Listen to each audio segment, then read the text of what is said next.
재건축 재개발 입주권 샀다가 1억 세금, 절세 기준이 관리 처분인가 몰랐다간 낭패당하기 십상입니다. 안녕하세요. 경험을 기록하고 기부하는 어리입니다. 재개발 재건축 지역에서 입주권을 샀다가 양도세 1억을 물게 된 사람이 있습니다. 이 사례의 주인공 홍 씨는 2022년 11월에 재건축 조합원 입주권을 사고 이듬해 1월에 새 아파트에 들어가 살다가 최근 집을 팔면서 대체주택 비과세를 신청했습니다. 2주택인데도 비과세가 가능하다는 이 제도는 절세에 매우 유용하지만 정확한 요건이 있습니다. 그런데 홍 씨는 입주권을 관리처분 계획인가 이후에 취득했어요. 이 경우 주택이 아니라 입주권 취득으로 간주돼 비과세 대상에서는 제외가 됩니다. 포인트는 여기입니다. 입주권은 부동산이 아닙니다.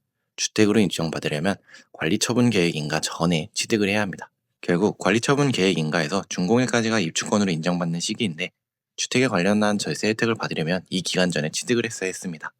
입주권 보유 기간은 장기 보유 특별 공제 대상이 아닙니다. 그래서 오래 가지고 있어도 공제 혜택이 없다는 단점도 가지고 있죠. 저는 이렇게 생각합니다.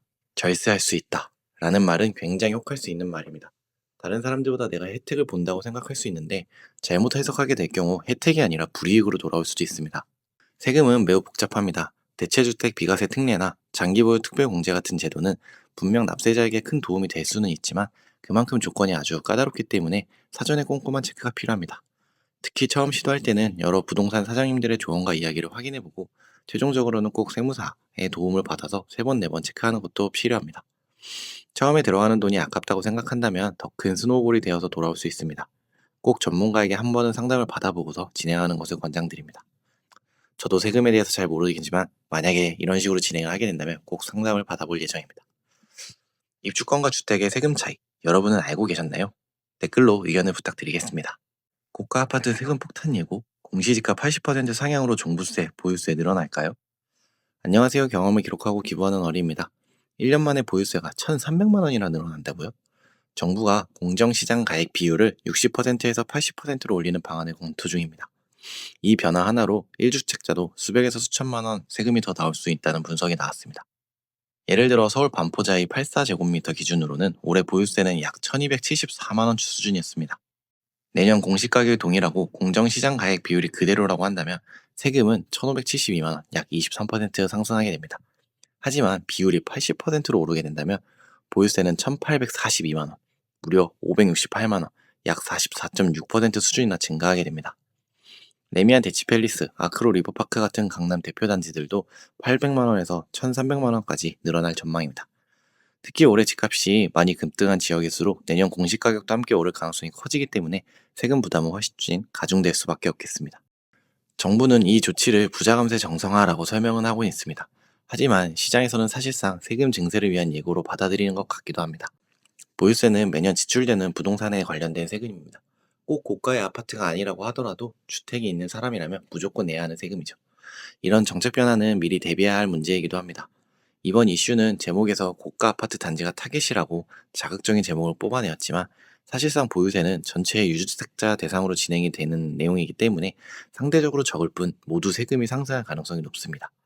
똘똘한 한 채 전략이 세금적인 측면에서 혜택이 있다고 하지만 오히려 보유세를 증가함으로써 유지할 때 세금적인 부담을 주는 것을 정부는 고려하고 있는 것으로 예상이 됩니다.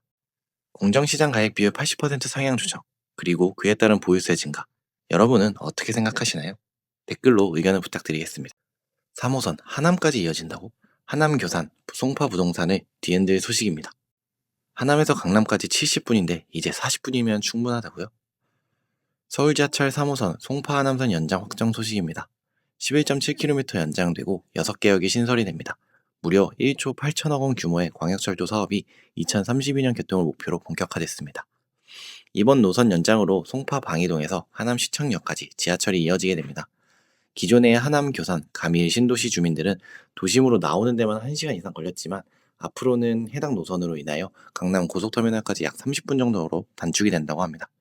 부동산 시장도 즉각 반응하고 있는 것으로 보입니다. 하남 가밀의 힐스테이트 포에시티는 13.5억 신고가, 가밀 더샵 포에시티는 13억 최고가를 경신한 것으로 보여집니다. 전문가들은 특히 두 지역을 주목하고 있는데 하남 가밀의 송파 생활권 편입, 송파 방이동 올림픽 선수 기자촌을 재건축에다가 지하철까지 추가 주목하고 있는 상황입니다. 또 하나, 하남 교산 청약 대기자라면 더 주목해야 될 타이밍입니다. 최근 본 청약에 8만 명이 몰렸던 하남 교산 A2 블록이 그 나머지 물량들은 2026년부터 순차 공급 철도 연장에 대한 수혜를 받을 것으로도 예상이 됩니다. 저는 이렇게 생각합니다. 교통 호재는 항상 지역 시설을 견인하는 주요 요인입니다. 하지만 요즘같이 정보가 빠르게 공유되는 시대에는 호재가 선반영되는 경우도 꽤나 많이 있습니다. 개통까지는 최소 7에서 8년 이상 소요되므로 너무 단기적 시각보단 중장기 관점에서의 투자 접근이 중요합니다. 지하철 연장으로 단순히 이동 거리가 가까워졌다는 것뿐만이 아니라 지하철을 통해서 어디를 갈 수 있고 경유할 수 있는 곳에는 무엇이 있는지를 보고 이용하는 것을 꼭 상상해 봐야 됩니다. 이번 3호선 연장으로 인하여 3호선은 더욱더 좋은 노선이 되게 되었는데요. 경기도 일산에서부터 시작해서 경기도 하남까지 서울 중심부인 종로와 강남을 지나는 노선이 되기 때문에 앞으로 더욱더 선호되는 노선이 될 것으로 보입니다. 이번 지하철 연장 확정 소식은 송파구 끝자락과 하남, 강동권, 부동산 흐름에 영향을 줄 것으로 보이고 공공 분양을 통한 청약도 연결되어 있기 때문에 눈여겨보는 것도 좋을 것으로 보여집니다. 이 정도 교통 호재면 하남, 가밀, 교산 쪽에 관심이 생기셨을 것 같은데 여러분은 어떻게 생각하시나요? 댓글로 의견을 부탁드립니다. 전세 보증 비율을 90%에서 80%로 하향 조정한다. 전세입자는 더 힘들어질 것이다. 전세 보증이 줄어들게 되면 전세 가격도 같이 줄어들게 될까요? 7월 21일부터 주택도시보증공사 허그의 전세대출 보증 비율이 90%에서 80%로 축소됐습니다. 정부는 전세값 안정에 도움이 될 거라지만 현장에선 우려의 목소리가 더 큽니다. 이 전세 보증금 5억짜리 집에 들어가려면 이전에는 3.6억까지 대출이 가능했지만 이제 비율이 축소되기 시작하면 3.2억까지만 가능해집니다. 한마디로 세입자가 직접 마련해야 될 돈이 더 늘어나게 되는 셈이죠. 그리고 그 여파는 이렇게 이어질 것으로 보입니다. 전세는 반전세, 보증부 월세로 전환이 가속화될 것으로 보이고 대출 불가는 매물이 부족하는 현상을 가져오게 되고 이는 전세 가격의 상승에 대한 압력을 주게 됩니다. 강남 등 자본력 있는 세입자 중심 지역은 사실상 영향이 적을 것으로 보여지고는 있습니다. 결국 임대차 시장의 양극화가 심화되는 결과가 일어날 것이라고 예상. 저는 이렇게 생각합니다. 정부의 의도는 전세대출 과잉을 줄이면 전세 가격도 잡힌다라고 예상을 하고 있긴 하지만 최근 들어서는 오히려 월세 매물이 늘고 전세 수요는 그대로인데 공급만 줄어드는 상황이 발생하고 있기도 합니다. 부동산 규제로 인하여 갭 투자 제한을 유도하고 있지만 입주 물량 부족, 전세 퇴거자금 제출 제한 등 다양한 규제가 겹쳐 시장 자체가 얼어붙고 있습니다. 하지만 지금의 문제는 정책의 속도가 시장의 반응보다도 조금 빠른 것처럼 보여집니다. 전세, 월세, 매매가 유기적으로 연결된 현실에서 한쪽만 누르면 다른 쪽이 튀어나오는 건 어쩔 수 없는 현실입니다. 세입자는 대출이 막히고 보증 비율도 낮아지는 데다 대출이 어려우니 집주인도 공실로 두지 않기 위해서 전세를 반전세로까지 돌리게 되면 결국 부담은 임차인에게 쏠리게 됩니다.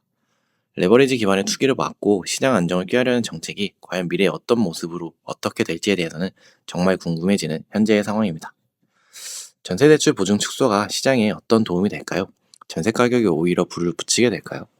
여러분은 어떻게 생각하시나요? 댓글로 의견을 부탁드리도록 하겠습니다.